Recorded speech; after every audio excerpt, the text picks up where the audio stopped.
An inspired vision. A shared mission.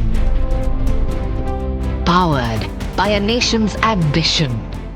Presenting with Tata Advanced Systems, India's first helicopter final assembly line from the private sector, the Airbus H125 at Vemagal, Karnataka, made in India, that will revolutionize the helicopter ecosystem in India.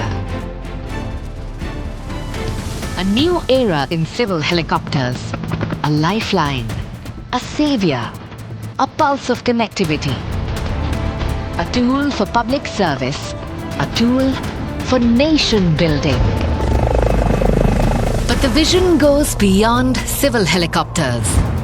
From the same assembly line will emerge its military version, the Airbus H125N, a multi-role workhorse, a new guardian for the armed forces, a high-altitude force multiplier to dominate the heights and secure our lands.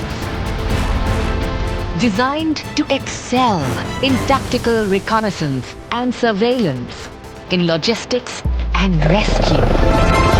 Built to serve and destined to lead.